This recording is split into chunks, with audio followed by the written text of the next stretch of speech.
جس نے جو نئی پروڈکٹ بنانی ہے وہ ہر دیوار پہ جا کے چوکنگ کر دینی ہے. کسی کا گھر ہے, کسی کی دیوار ہے, وہ بیچارہ بار بار رنگ کرواتا ہے, تھوڑے دنوں بعد پھر آگے کوئی اپنی پروڈکٹ لگا کے چلا جاتا ہے. نہ جانے کوئی ڈاکٹر کی ایڈورٹائز لگاتا ہے, کوئی حکیم کی ایڈورٹائز لگاتا ہے.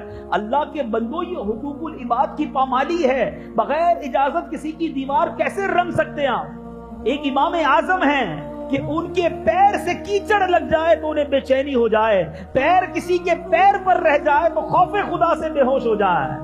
ادھر کسی کا مال دبا کر یار دوستوں کو فکر ہی نہیں ہوتی ہے. دے دیں گے نا بھائی, جب آئیں گے جب دے دیں گے. بار بار کیا گھر پہ پیسے لینے آ جاتے ہو؟ یہ وہی بندہ ہے کہ جب اس کو قرضہ چاہیے تھا تو اس کے گھر کے دھکے کھاتا تھا. ارے بھائی تمہاری بڑی مہربانی, میں وقت پر پیسے لوٹا دوں گا, میرا بہت بڑا مسئلہ ہے, زندگی بھر احسان مند رہوں گا, تمہارا یہ احسان کبھی نہیں بھولوں گا, میرے بچے بچے تم کو دعائیں دیں گے. اور اب وہی بچے دروازہ کھول کر کہتے ہیں ابو گھر پہ نہیں ہے, جاؤ, کیا بار بار آ جاتے ہو؟ پہلے تو دعائیں دینے کے وعدے تھے, اب چپل گھسوا رہے ہو. ٹھیک ہے, آج وہ بگاڑ نہیں سکتا تمہارا کچھ, مگر یاد رکھیے گا جو ظالم ہے نا وہ سوچ لے, حقوق العباد کو پامال کرنے والا سوچ لے کہ ایک دن آنا ہے جب مظلوم کا ہاتھ ہوگا اور ظالم کا گریبان ہوگا. ایک ایک روپے کا جواب دینا پڑے گا, ایک ایک پیسے کا جواب دینا پڑے گا. اللہ کی قسم, اگر آج تم پر کسی کا حق آتا ہے, آج اس کے پاس جا کر دے دو, آج اس سے معافی مانگ لو, ٹال مٹول نہ کرو, اس کو ستاؤ نہ, کیونکہ اللہ دیکھ رہا ہے کہ تم نے اس کا حق دبایا ہے اور اسی کو تکلیف پہنچا رہے ہو. سیدی امام اہل سنت مولانا شاہ امام احمد رضا خان لکھتے ہیں, اگر کوئی شخص کسی کے 3 پیسے دبا لے, 3 پیسے کی آج کے دور میں حیثیت کیا ہے؟ 3 پیسے تو آتے بھی نہیں آج ہیں, لیکن صرف 3 پیسے کوئی کسی کے دبا لے تو قیامت کے دن ان 3 پیسوں کے بدلے 700 مقبول با جماعت نمازیں دینی پڑ جائیں گی. 3 پیسوں کے بدلے. اب حساب کر لے جس نے ہزاروں دبائے ہیں, حساب کر لے جس نے لاکھوں دبائے ہیں, حساب کر لے جس نے کروڑوں دبائے ہیں, حساب کر لے جس نے زمینیں دبائی ہیں, حساب کر لے جس نے یتیموں کے پیسے دبائے ہیں, حساب کر لے جس نے اپنی بہن کا وراثت سے حصہ دبا لیا ہے. اچھا, کچھ لوگ ہوتے ہیں جو حساب کتاب بھول جاتے ہیں. ہم سے کاروبار کیا یا ہم نے قرضہ دیا اور بیچارہ لینے والا ہی بھول گیا یا اس کا انتقال ہو گیا. بندہ کہتا ہے چلو بھول گیا تو سارے میرے ہی ہو گئے نا, انتقال ہو گیا, اب اس کے بچوں کو تو پتا نہیں ہے, اسے نہیں پتا, اس کے بچوں کو نہیں پتا, وہ بھول گیا ہے مگر رب نہیں بھولتا. اللہ کے یہاں سب لکھا ہوا ہے, وہ دیکھ رہا ہے, تمہیں خود جا کر اس کا حساب چکتا کرنا ہوگا. معافی مانگیے, لوٹا دیجئے. کہیں بھی اگر آپ پر کسی کا حق آتا ہے تو لوٹائیے, دل دکھایا ہے تو معافی مانگ لیجئے. دن ہے معافی مانگنے کو, یہ دن ہے بندوں کو راضی کرنے کے. کاش میں اور آپ اپنی زندگی کا یہ مقصد بنا لیں کہ میری ذات سے کسی کو تکلیف نہ پہنچے. مسلمانوں کو تکلیف دینے والے غور سے سنیں. اللہ تعالیٰ پارہ نمبر 30 سورہ البروج آیت نمبر 10 میں ارشاد فرماتا ہے, ان الذین فتنوا المؤمنین والمؤمنات ثم لم یتوبوا فلہم عذاب جہنم ولہم عذاب الحریق. بے شک جنہوں نے ایذا دی, ایذا کہتے تکلیف کو, بے شک جنہوں نے تکلیف دی مسلمان مردوں اور مسلمان عورتوں کو, پھر توبہ نہ کی تو ان کے لیے جہنم کا عذاب ہے اور ان کے لیے آگ کا عذاب ہے.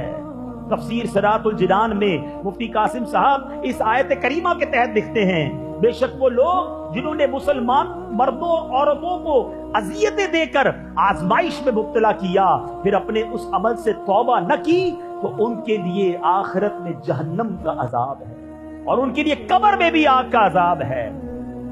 کچھ لوگ کہتے ہیں یار میرا کوئی بگاڑ نہیں سکتا, میرا بڑا روب ہے, ہاں میرے خاندان میں میرے آگے کوئی بات نہیں کر سکتا, محلے میں میری ایسی بات ہے جو میں کہہ دوں وہ ہو جاتا ہے, میرے آفس میں میرا بڑا ہولڈ ہے, میں فلاں یونین کا بڑا ہوں, میں فلاں علاقے کا بڑا ہوں, میری جناب اپنے خاندان میں بڑی بات ہے.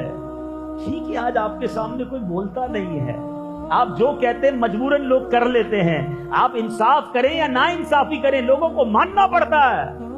مگر یہ آج ہے نا,